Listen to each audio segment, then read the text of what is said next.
Hey, what's up everybody? It's your boy Proftrof. I'm back again with another salmonella video. This is the wild world of Inuit folklore. Yo, I googled Inuit folklore looking for pictures to put on, like I usually do nowadays with up here, over here. And y'all see this fucking creepy, like all the Google images I got for this shit is some fucking creepy ass shit. What the fuck? Like this thing. You see it down there? Jesus Christ. Anyway, let's get into the video.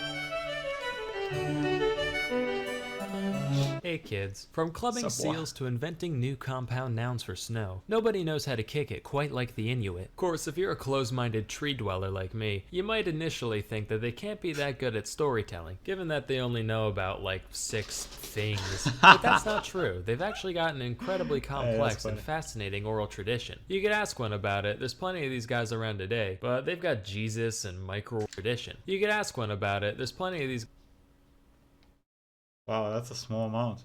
guys around today, but they've got Jesus and microwaves and shit, and that's boring. We want to talk about the stuff from before missionaries came and sent their miserable way of life to a farm upstate. So instead, let a 20-year-old college kid who's never lived outside of Delaware tell you all about it. Obvious disclaimer, Inuits are super diverse. Calling a caribou Inuit a copper Inuit is like calling a copper caribou a caribou caribou. Sure, they both look the same from far away, but when a thunderstorm hits, you better know which one to hide under. As such, while most of the following can be applied in broad terms to most Inuits, the little details come from a variety of subcultures that don't necessarily represent the whole. Got it? Swank. Now, a lot of the world's faiths are centered around bringing people together and inspiring them with stories and images of the divine, so as to give them a wider sense of purpose here on Earth. That's all well and good, but that whole search for greater meaning thing only really comes into play once your original purpose of making sure you don't die is pretty much figured out. Not so for the Inuit. You see, it ain't so easy living in a place where plants can't grow and being naked for an hour means certain death.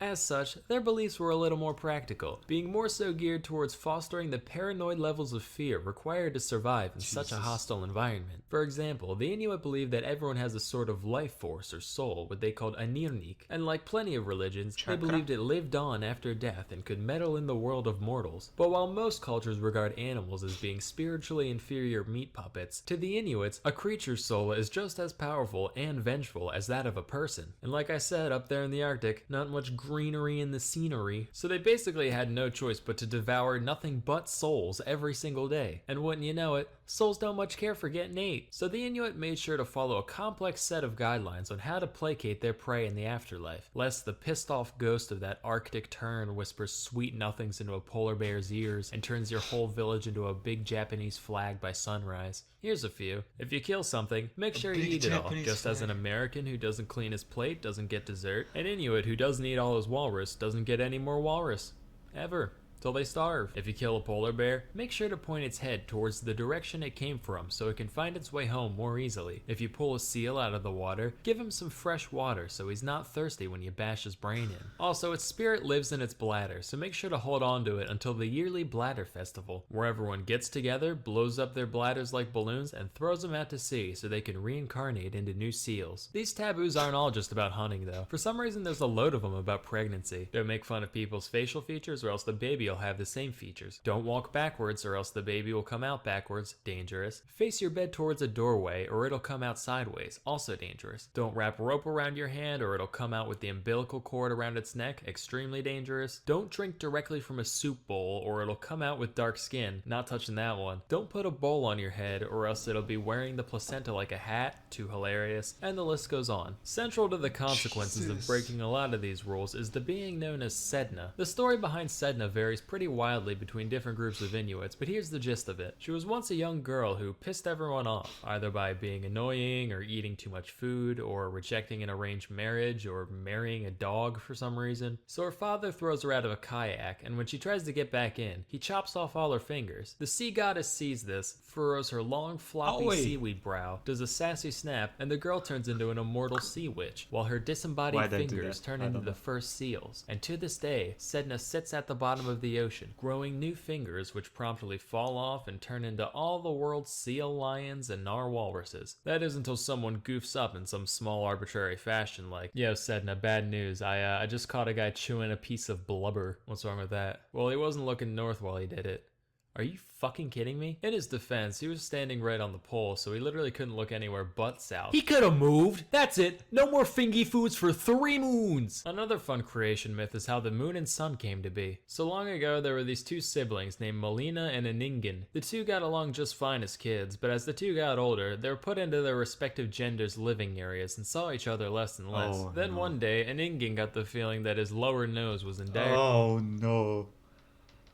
Sweet home Alabama on the And note. needed some Eskimo kisses. So that night, he snuck into the women's lodges, saw his sister, thought, I pick that one, and proceeded to do, unspeakable things, technically becoming his own Eskimo brother. But it was too dark at the time for Melina to tell what happened. The next night, Ningen's like, "I'll fucking do it again." Only this time, Melina smears soot all over his face. So later, she goes over to the men's lodges, and who has crap all over his face but her brother? This makes her so mad that she cuts off her own breasts with a knife, puts them in a bowl, throws them at Aningen, and says, "If you enjoy me so much, then here, eat them. Go ahead. Eat my disembodied, quivering titties." She runs off into the night with a torch, and Aningen is really remorseful or horny or something, so he chases after her with his own torch, and they end up running so fast that they took off like a plane into the sky, and Melina became the sun while Aningen became the moon. Excuse me, Mrs. Elder, if the sun and moon didn't exist yet, how did he do that stuff at night when there was no night?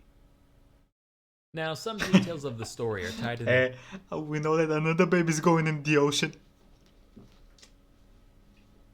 Okay, that's probably not a funny joke. Real-world phenomenon. Some say that Aningen tripped and messed up his torch, which is why the moon is so dim. And the moon cycles he tripped, fell, landed in the pussy, his sister's pussy. Are because he gets really skinny from chasing after her for so long. And the new moon is when he goes away for a few days to hunt seals so he can fatten back up. But here's the kicker. Nobody ever explains what the whole lopping off her tits part was supposed to represent. That's entirely just creative liberty. Just like, yes, that's why the sun doesn't have tits. Probably for the best it doesn't, otherwise half the population will be blind by now. And worse, it's the half that makes up 85% of my viewer base. So you know what? Thanks for slicing and dicing them tea towels, Melina. I kinda owe you my career. But as for you, your eyes are valuable. You should treat them to something more substantial and informative, like, say, a library of high-quality exclusive documentaries. Sponsor time. Curiosity Stream was founded by the dude behind the Discovery Channel, and it's great for someone like me. Okay, well, we found out a lot about Inuit folklore. What the fuck? I might check out if they have any other videos about Inuit folklore, because I saw some scary ass pictures like the one I put over here. Over there.